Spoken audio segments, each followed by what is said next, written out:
Hey everybody, today we're going to stretch a big canvas, and you'll notice that I've got on a sort of a nicer shirt than I usually do.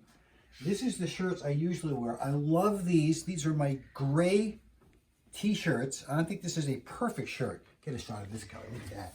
This is a perfect shirt, but Kelly said I always look the same in the videos, and these shirts are getting kind of run down looking, so now I can't get glue or anything on this shirt, so this is only on for the video. All right, now we're going to stretch a really big canvas today.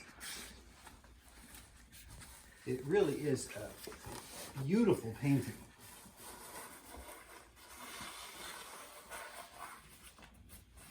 Now, when it comes to stretching a canvas, there's a couple of things to keep in mind. First of all, in a perfect world, when we build the new strainer to go in behind it to stretch it around, in a perfect world, everything here would line up perfectly. You see how right now I've got this lining up pretty perfectly with the edge of the table?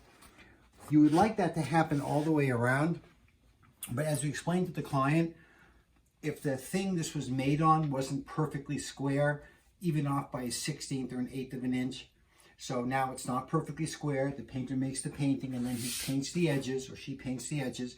When you make a new strainer, this may not line up perfectly with the edge. So when it's all done, you might see a little of this happening. Well, not that much, but a little where this comes up a little bit. You might see some spots where it's a little past it, because you'll never get a new strainer to line up perfectly with the painting the way it was taken off the old one. Okay, so let's see what we're going to do now.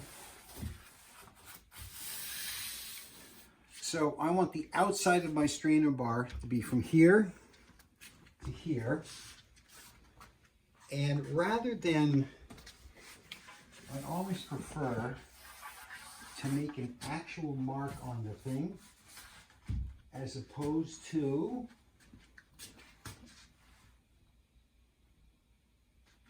using a ruler, because this I always feel is more accurate. So we're going to make a mark over here. Okay, so there is my, that would be the width of this on the outside. I'm going to bring this around to the other side, and I'm going to look and see if they're the same length. You'll notice I'm not putting this on the canvas, it's on the edge of the canvas. And I'm lined up here. And let's come take a look at this, Kelly. See if we can get a shot of this. This is interesting. So that's the mark. That's how long that side is. Look at this side. That's 3/8 shorter. So now I've got some thinking to do about maybe I split that difference. I'm not quite sure what I'm going to do yet, but I'm going to begin by cutting this to the longer dimension, and I'll cut 2 to this longer dimension. I'll lay them out underneath. I'll just get a sense of how this kind of wants to fall. So I'll see you over at the chopper machine in just a minute.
Okay, this is a pretty big strainer, and I don't want these getting pulled in as we stretch the canvas.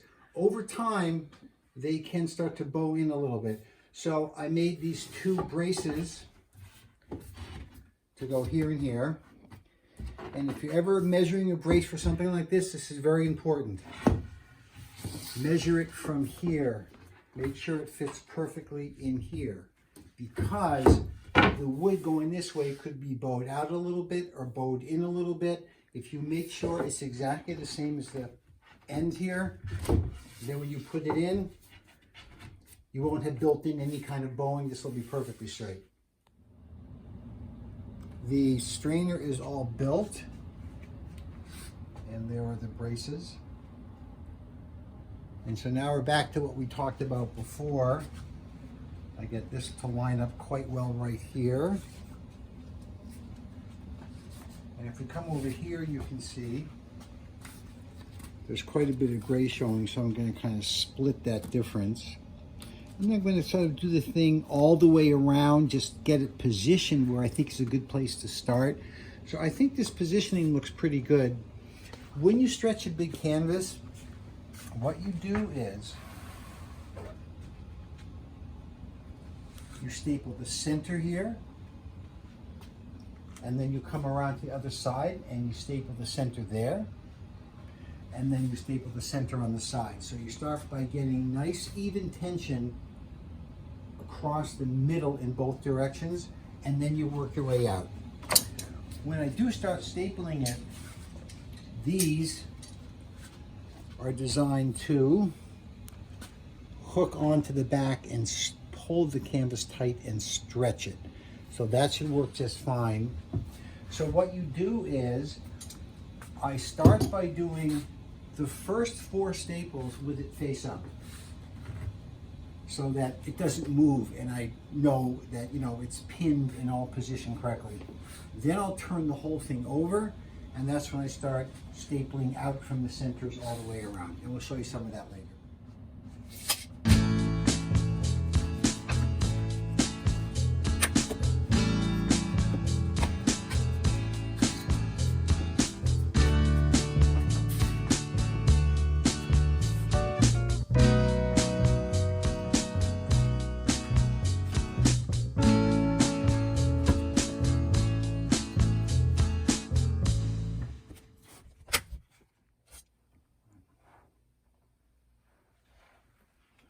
Okay, we've got to start here.